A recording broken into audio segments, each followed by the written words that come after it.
Good morning, Brown with Grand Roofing. We're going to do a quick roof leak inspection. Actually, it's roof leaks inspection. There's multiple, plural, not just one, but a few. I just got done talking to the homeowner, set the ladder up, just got done walking around. I came down here where it's less windy. It's a little breezy out today. Hopefully you can hear me. So I'll point out where the leaks are quickly, and then we'll go through and try to find the leaks. And yeah, just kind of go from there. So hopefully you can get some benefit out of it. Could give it a thumbs up. First off, inside the bay window here, right near the wall, there is a leak. I haven't been on this yet. There's a leak up near the valley that's transitioned in here. Oh, there is a leak right above this. There's a window here, and there's an office room, and there's a leak right up in here. There are two additional rooms further that direction. You can see the next two windows, again, near the bottom edge of the middle one. And then the third window down, there is multiple leaks in that room. And so we'll just note up in that section what we're gonna do. So first off, I just set the ladder up. We're coming up here. We're gonna look off up this wall just to get a general idea of some things here. It's got caulking all down it. You know, that's usually a dead giveaway. If something's bad, they've been fighting it for a while and they're trying to caulk it. Or it could have been a roofer that's like, I did a piss poor job, so we're just gonna seal it. What we're usually looking for is an extension on the bottom edge here. And I can't really get in here and see. It's very tight. It does not look like it's extended at all. I'm gonna try to step over here. We'll look for this. Be careful. Something else I noticed, I haven't mentioned it, but roofers, do you guys see what's going on with this? There are 3 facets here, but they roofed it as if it was 1 facet. That's kind of crazy and odd. And why it's not a good idea. You always want to run your shingles in the direction the water's gonna flow, from low to high. So this here is an absolute no. They should have started from like this and come up that direction. What happens, any water hits a section, it's gonna go to the path of least resistance to the ground. Also, keeping in mind water surface tension. So it's not gonna run down and follow the roof direction this way because the slope is sloping that way. Well, it's gonna cling to these little edges and run down. Why is that a problem, you might ask? Well, let's assume a drop hits right here and it's gonna run and kind of follow this due to surface tension and gravity, and you have a keyway right here. It's gonna go right under that keyway and then eventually off onto the next keyway that's right here. So you're going under shingles. They're not designed to waterproof a roof, just shed water off the roof. This should have been here, this should have been here, and a hip and ridge coming up, or a fancy lace job, whatever. This is bad. What we're going to look for the leak here, it's all caulked up. I'm not going to be able to really lift and look. It's an old Corning sure nail strip with the plastic. It's an old shingle. They make a sure nail, but not this one anymore. So I don't know. Comment down below. Is this a discontinued or classifies a discontinued shingle because it's the older plastic seal strip? Just curious in your thoughts on that. So as I stated, I cannot see under here, see if there is flashing. They do have this little Z-bend flashing that's done when they built the home, goes behind the siding. But something else I see is going to be right here. There's a bit of a crack forming here. So when you get any rain hitting this and it goes in here, it's now behind your siding, more than likely it's going to come down the paper, the back side of your flashing, or I'm sorry, your siding, possibly dripping behind your aluminum or trim coil, whatever's here. Imagine that going up, touching the wood. Well, if it gets behind that, it's going to get right inside here. There's another one. Anything coming down around your window that may have water dripping in is all going to pose a problem. You also, if you got nails and keyways or keyways stacked, which you're going to see up on those other sections. Not going to go walking out on that. Let's get around here real quick and see. Hold on to the side. It's a tight little move. All right. There's a pretty good leak right here in this area, and just looking at this is a nightmare. Although little dead pockets like this, well, this isn't technically a dead pocket like you would see backs of it. Well, yeah, kind of it is. Honestly, my opinion, if I were roofing this back when this roof was done around the 2006, I would have simply built a little facet in here, a little cricket or a saddle, whatever you want to refer to it as. So the water coming down each section here would hit 2 valleys and divert out each direction. Can it be done like this with the proper material underneath? Yes, but this obviously is not proper. Somebody had been by later and put copious amount of silicone or a geocell or something. Easily going to flow back in these areas here and right up under here. I don't see extensions or flashings, and I can't even see the wall. But let's move on real quick. I'll come back to this. That catches my eye. Okay, coming up.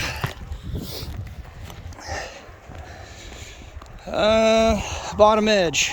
Leaks all across the bottom here. This is an easy find here. If you look, you see the dip right there. I showed this before in other videos. You have a little hump here. Water's not going to jump that until it fills up like a dam holding water back. Well, what's it going to do when you have a keyway? It's going to run in and run laterally, start leaking out. Why is this raised up, or why is there a dip? There's several various things it could be. Honestly, this one here, the edge metal is loose. You can pull it out. Let's see if we can get up under here without falling off the roof. I actually looked a minute ago. I don't know if I'll be able to do it. Here, it's a little more loose right here. I don't know if I'm going to be able to do it one-handed, but anyway, I can't do it one-handed. I'm just going to have to explain it to you. The fascia board coming up is actually about 2 inches low from where the decking comes. And then there's a void. So if you were to move this edge metal out and you look down at it, there's a hole. And they've got drip edge, not apron, sitting down on there, and it's loose. And it's flopping up. Well, he did say that the gutters were redone. Not that it's a gutter issue. Honestly, it started from when it was framed. It wasn't done very well. But this was raised up. It's kind of lifting the edge metal up. It could be pushed down a little bit more. But again, it's not the gutter guy's issue. It's frame bad, and then the previous roofers used the wrong material, and it's been doing it all the way down. So that's a good portion of the leaks there. Let's come on down here. Just try to speed this video up because it is cold. I am freezing. We had our first snow flurries last night. So we're looking for nail placement pattern things. I'd seen 2 of them. Where'd they go here? There's one. Yeah, right here. So you got a little tab here. This is not acceptable. You typically see this. This is a quality of install, which, by the way, the company that did this, they're now out of business. They went out of business at some point after they did this roof. It's common to have an offset stagger piece when you're going into your edge because your shingle's too short over here. But you have to watch your distance between shingles, your nail placement in those keyways, so you have an offset pattern working your way up on a gable end to fill it in correctly. This is not good. What you get is nails in the wrong area, and water is not going to follow that little path. It's going to flow out just a little bit due to water surface tension, stagnant water getting into that keyway up there, and not a good situation. So that's an F on the installer's part, and it's not just one. It's not a random one-off. There's another one just another 1.5 foot up. Another keyway right here, and you can see what's going to go on. If you use any kind of common sense, water's going to flow right off of that and in there. You can see the dirty water trail running down it right here where that nail is.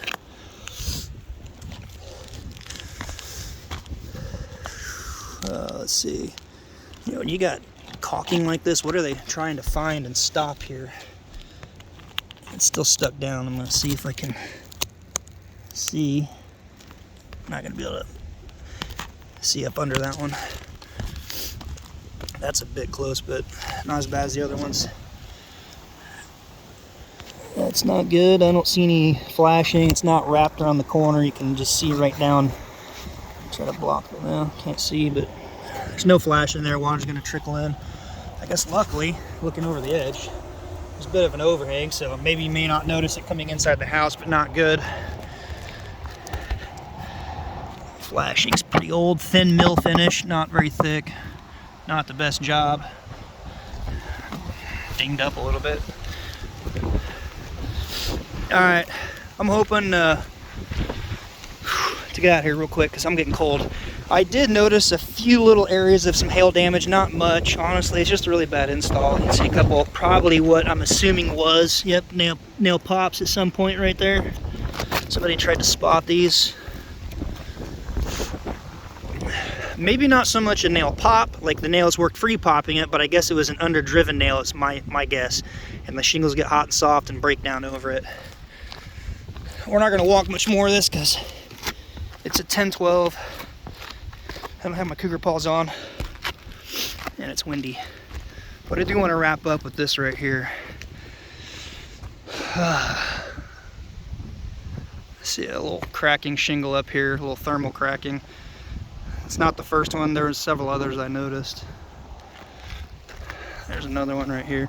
There is some wind damage from lifting the tabs off. Clearly broke free. There is also some wind damage where the shingles have broke through the nail, where it's not just so much lifted the seal strip, but you can see where the nails are pulled through. And then they've gotten hot and slid down, and what's that I see? Yeah, there's no paper under part of this here.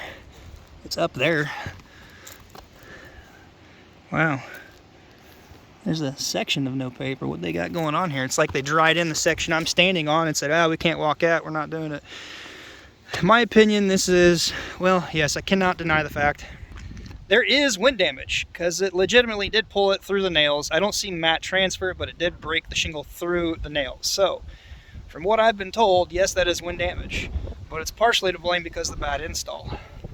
Let me know your thoughts on that below. And then I did observe a few little areas like that right here, which could one argue that that is hail damage? Could it be hail damage? Very possible. It's an oxidized asphalt shingle that's in the era of it being dry and brittle. When the hail hits it, it knocks the granules off. There's been a few others, I didn't point them out. I'm not the guy that goes and tries to turn everything in, but I do simply want to state that yes, there are a few little spots.